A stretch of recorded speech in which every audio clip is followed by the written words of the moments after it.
Hey everybody, welcome to Wellness Wednesday. It's Kelsey and Shelby here, and today we are still celebrating Asthma and Allergy Awareness Month. So today we're going to talk to you guys a little bit about reading nutrition facts labels so we can make sure that all of your recipes and meals at home stay allergen free. So I've got a few examples here with us today to show you guys. So this first one is just that classic lasagna noodle pasta. So we are going to turn that over where we see that nutrition facts label. So this is the best place for you to find if something contains one of those top 8 allergens like we talked about last week.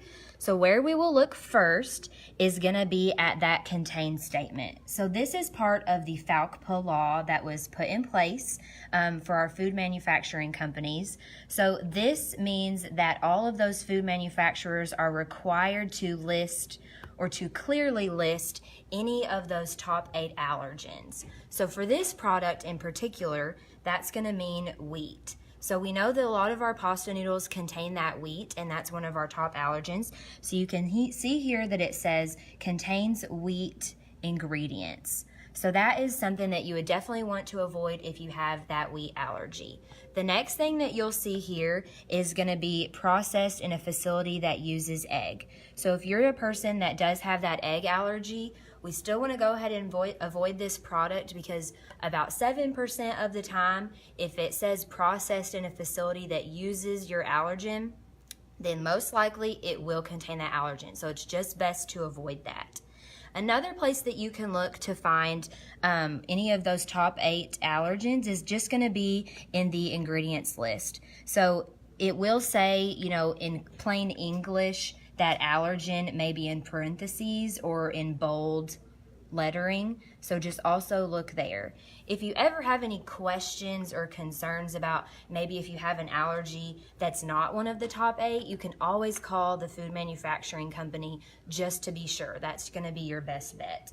And always continuing to look at your nutrition labels because they can always change. So just because one food product is considered safe when you buy it at the grocery maybe one time doesn't mean that maybe a few weeks later the ingredients wouldn't have changed. So it's always safe to look 3 places. So at the store, when you get home from the grocery, when you're unloading all of your food, and then even right before you prepare it, just so you can glance over things 3 times and double check yourself.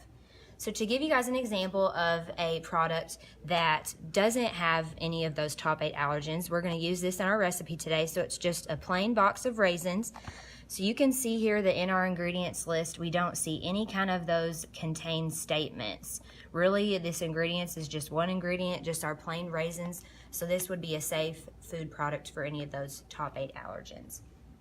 So now we're going to go ahead and get into our recipe. Shelby's going to make a great oatmeal bar that we've tested out and we really like, so I'll let her go ahead and get into it. Yeah, so today we're making those oatmeal bars. Love these for an easy breakfast. And a lot of times we want something quick and easy. If we have one of the top 8 allergens, then maybe we are not able to go for that typical granola bar because it might have wheat, it might have nuts or seeds, so we need to avoid those. This is something great you can make at home, you don't have to worry about. The first ingredient is oats. Now I will say for someone who has a wheat allergy, you might want to ask your doctor if they recommend that you use oats. Oats are naturally wheat-free, however they're often processed in facilities that also process wheat. So there's a higher risk of contamination. So make sure you ask your doctor. I also went for the gluten-free oats just in case to make sure that they're doing a little bit more of a prep to make sure they're not getting contamination. So this is 2.5 cups of oats going in. We're gonna make a whole 9 by 9 full. This recipe makes 8 servings at 200 calories each. Here we've got some maples, or that nice brown sugar. We'll do maple syrup in a minute. That's about 1/3 cup. Cinnamon, nutmeg, look at all those pretty warm colors. Some baking powder goes in with some salt as well to activate it. And we're just gonna mix that up slightly, just so we get it all incorporated before we add our wet ingredients. And this was so quick. It looks like a lot because of the ingredients. There's a pretty long list, but I had all of these in my pantry at home, so it was really easy to make in the long run. Now we're gonna add our wet ingredients. So this is that rice milk. It's a top 8 allergy-free milk. That's a 1.5 cups going in. And this is a wet kind of batter, so just expect that. Next, we're going to put in 1.5 cups of our carrots. So we just bought the pre-shredded, but you could absolutely grate these yourself if you didn't like having big strands of carrot. But that is so tasty, and I liked getting the crunch of that carrot. Here's a little bit of vanilla. Really makes it taste nice and sweet without adding extra sugar.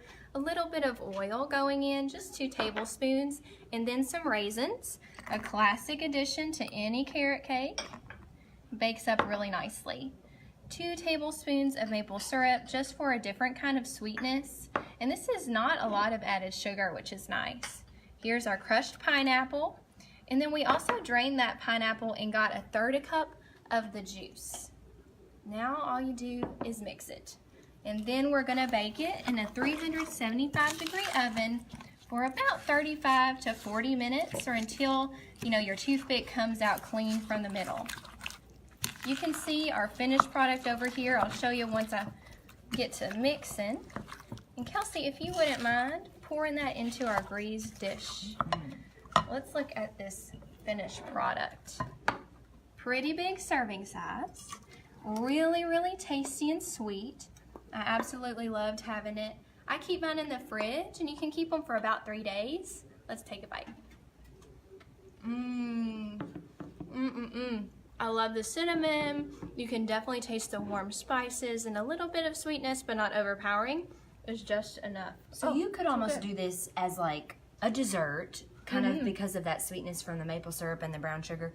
Maybe could you leave those out and even kind of do it as more of a savory breakfast? You could, or just do a little bit less. So we did 1/3 cup of that sugar. You could add a little bit more for a dessert, take a little bit less out if you didn't want quite as much, and it would not change the product at all.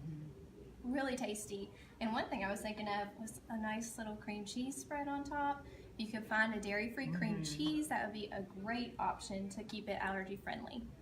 Awesome. Well, thank you guys so much for tuning in to Wellness Wednesday. Don't forget, next week we're still going to be doing another fun recipe for Asthma and Allergy Awareness Month. If you want the recipe, maybe visit our Facebook page a little bit later and click on that link in the post. But as always, please tune in to Wellness Wednesday next week, your place to get well one bite at a time.